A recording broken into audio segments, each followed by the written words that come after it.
I'm Alpha Trivette. Here's my 5-minute take on the world, starting the clock for you right now and saying thanks for listening or watching wherever you may be around the globe. Thank you. It is much appreciated. Today's Flag Day here in the United States. Wave that flag proudly. If you have a tattered, torn flag, get a new one. See, that's what I got to do because mine's been up and is kind of ripped up, so I got to replace it. And you replace it by giving it to a Boy Scout, by the way. If you can't bury it or burn it yourself, give it to a Boy Scout. They will dispose of it properly. Wave it in particular because the U.S. beat Great Britain in the World Cup. You know, I'll have more on that later. There is so much going on in the world, I don't know if I can do justice to all of it, but first let's get to the brain stretcher question. GM, Government Motors, banned the word Chevy from their dealers. Their dealers, salespeople, advertisers, whoever, can't use the word Chevy anymore. It's Chevy. They say the brand name is Chevrolet, and it can't be confused. All right, whatever. Well, here's the question for you. New York Times has banned this word from being printed in their newspapers or being written by their journalists. What word are they talking about?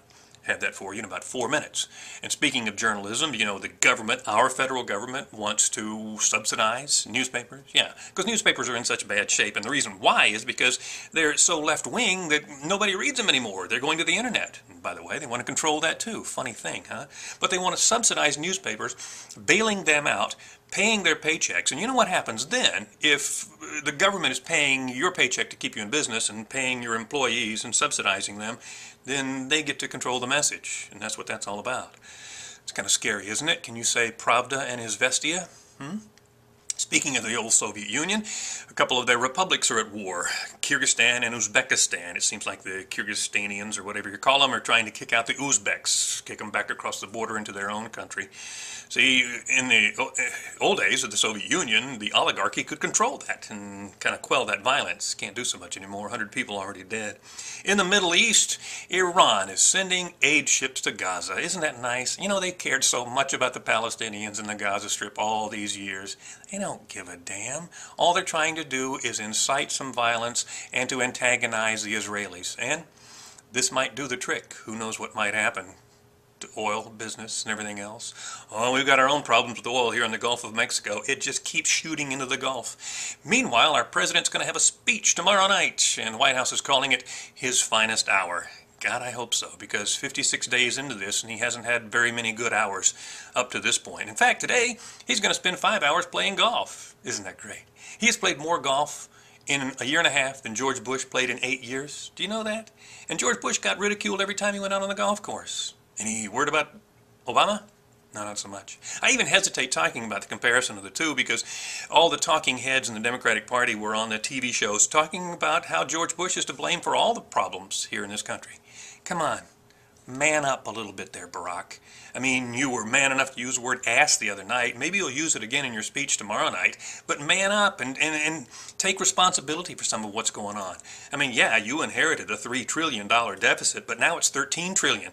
In fact, in the first 6 months of your presidency, you increased the deficit more than any other president before you. Add it up. Cumulative. Total. Man up a little bit. If you're going to use the word ass, find out how you use it so you sound like a man doing it, okay? The World Cup. You actually hooked me into some of this, okay? I'm watching it, and in fact, TV ratings were the highest ever for a World Cup match with the U.S. playing Great Britain, and it was a tie. It was a tie, and yet we consider it a win for the United States. Why? Because Great Britain was so heavily favored, and, you know, poor Robert Greene, the goalie, who kind of let that one through. Oops. Baseball fans will remember Bill Buckner for the New York Mets, who let one through his legs, or for the Boston Red Sox, who let one through his legs and allowed the Mets to win a game, to win the World Series there. So, anyway, I hate to be him going back. But the noise. Everybody's talking about the noise. Those damn horns. What are they? Have they captured this breathing method where you suck in through your nose and blow out through your mouth? Because the sound never quits. Are they taking turns blowing these damn things? I wish they'd quit. In fact, they may ban them from the stadiums, which would probably be a good thing. Sounds like B-16 or F-16Bs flying over the place. Anyway, go USA.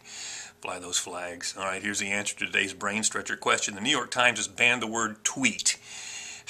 According to the publisher, other than the ornithological term tweet, it shouldn't be used to describe any type of activity that involves social media or the internet.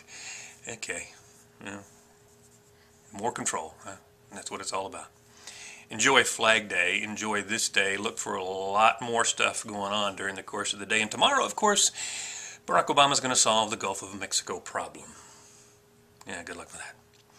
See you next time.